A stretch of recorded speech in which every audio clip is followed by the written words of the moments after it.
Pese a que la fiscal encargada había negado el escándalo de los narcofiscales que ella habría protegido, cada vez se conocen más detalles de las actividades delictivas del ex coordinador del CTI en Buenaventura, conocido como Pacho Malo. Víctor Ballestas. Mónica, hoy 2 publicaciones revelaron diferentes datos sobre la investigación. En una se conocen nombres de más cómplices de Pacho Malo en la fiscalía y en la otra se revela la existencia de un segundo informe de inteligencia, esta vez del ejército, sobre las actividades de ese poderoso exfuncionario. Crece la novela policíaca en la que se ha convertido el caso de un influyente exfuncionario de la Fiscalía, Barbosa Mancera, en Buenaventura, recientemente capturado como sospechoso de haber apoyado a las más grandes bandas del contrabando en ese puerto vallecaucano y en otros como el de Barranquilla y Cartagena. Se trata de Francisco Javier Martínez Ardila, llamado Pacho Malo por sus presuntos cómplices y también por sus excompañeros de la Fiscalía. Martínez Ardila. 2 informes periodísticos publicados hoy aportan nueva información sobre él. El primero fue publicado por la revista Raya, que reveló los nombres de otros funcionarios de la Fiscalía de Buenaventura, de los que asegura que eran socios de alias Pacho Malo en la, comillas, contaminación de buques cargueros que iban a países de Centroamérica y Europa. A los barcos que transportaban mercancías legales, según los informes, les camuflaban cocaína.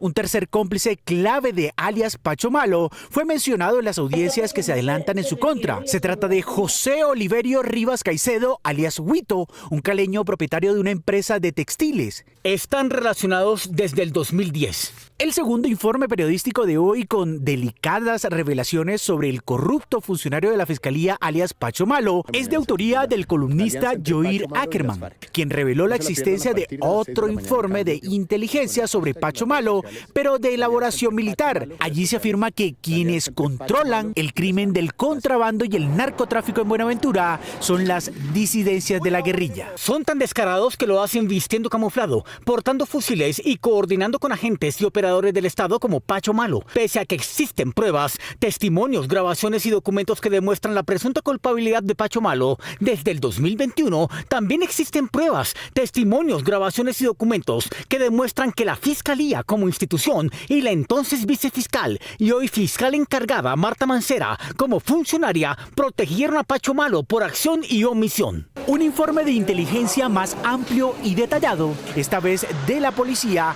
en poder de Noticias 1, de nuevo menciona la existencia de un hombre al que llaman alias Pacho, como enlace de contrabandistas, narcotraficantes y sus presuntos socios de cada puerto, dentro de los que estarían decenas de miembros de la fuerza pública. Francisco Javier Martínez Ardila, o Pacho Malo, podría convertirse en el testigo clave de una gran red de corrupción oficial y privada. El Partido Conservador pudo sortear esta semana la crisis por el nombramiento de la ministra del Deporte sin que su presidente tuviera conocimiento, pero aún le queda pendiente un debate interno sobre transfugismo. Miguel Ángel Peñaranda. Mónica, como el partido conjuró su crisis, será el mismo director del partido quien convoque la reunión para discutir si respaldan o no a la nueva ministra y definir de paso si su posición está sobre las reformas del gobierno Petro. El miércoles pasado se destapó una división al interior del Partido Conservador por el nombramiento de la ministra del Deporte, Luz Cristina López. Incluyendo al senador Efraín Cepeda. El escenario fue la plenaria del Senado, en donde se trataba de adelantar una moción de censura insólita, por cuanto la censura cubriría a una persona que ya no era funcionaria pública, la exministra Astrid Viviana Rodríguez. Como colombiano siento que el daño se le hizo a la nación entera. El presidente del Partido Conservador se refería a la pérdida de la sede de los Juegos Panamericanos 2027 en Barranquilla. En esa misma línea se refirieron senadores de la costa Caribe y de oposición al gobierno. Este gobierno, ministro Velasco, tiene que reivindicarse con la región Caribe. Me queda en el tufillo que hubo malquerencias.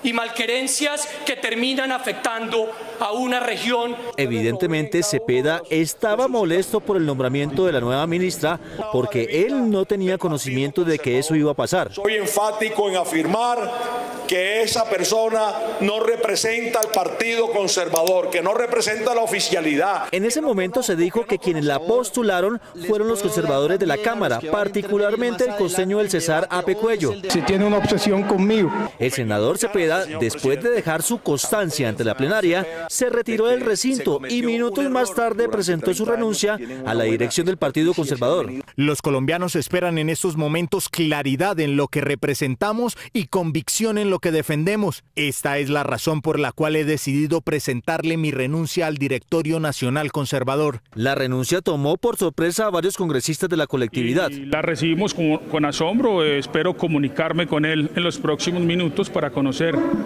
de manera directa las razones que lo llevan a tomar tan drástica decisión. El jueves, la dirección del partido citó de urgencia a todos sus miembros para negar por unanimidad la renuncia de Cepeda y ratificarlo en su cargo. Y lo que pensamos.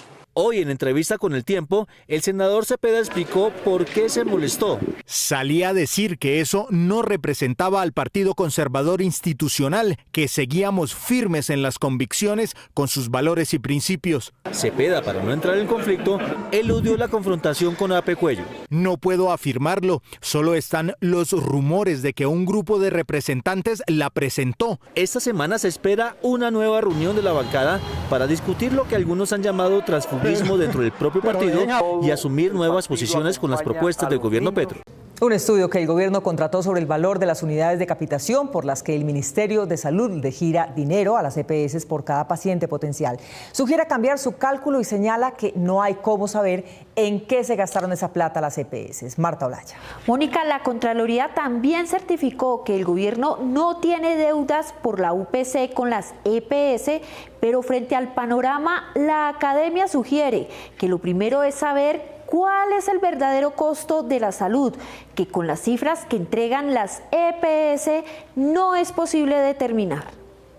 Esta semana se conoció un informe de la Contraloría que advierte sobre la insuficiencia de recursos y la billonaria deuda que tienen las EPS, además de revelar que estas entidades no están usando eficientemente el dinero asignado para atender a sus usuarios, es decir, la unidad de pago por capitación UPC. El informe también señaló que el gobierno se encuentra al día en el pago de esta. ¿Qué es lo que está pasando aquí? Pese a los argumentos técnicos, las EPS insisten que el aumento del 12% para este año es insuficiente, generando más gastos que ingresos. Desde el año 2022, las frecuencias son más, los costos son más. Noticias 1 conoció un estudio que entregó esta semana la Universidad Nacional al Ministerio de Salud, en el que se sugiere cambiar la metodología del cálculo de la UPC.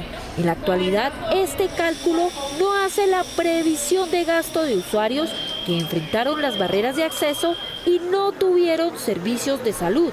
El cálculo debe tener como orientación la actividad de promoción y prevención. Aunque el análisis no se centró en la suficiencia de este pago que reciben las EPS por cada usuario, se estima que este sí es suficiente. Y se parte de la buena fe en la información suministrada, no se corrige. Entonces, para mí, esa UPC es suficiente. Según los académicos, la polarización que hay en torno a la reforma a la salud no debe ser justificación frente al manejo de los recursos del sistema. Que lo que no es aceptable y no es común ni aquí ni en ningún lugar del mundo es que no haya claridad en la forma en que cómo se manejan esos recursos y en las cuentas. Nosotros no podemos seguir asumiendo que no cuadran las cuentas. Sin embargo, hay quienes consideran que de aprobarse esta reforma tal y como está planteada, podría haber un colapso ante la falta de claridad sobre cómo sería el modelo de operación del nuevo sistema y la ausencia de auditoría de los billonarios recursos que maneja el sector.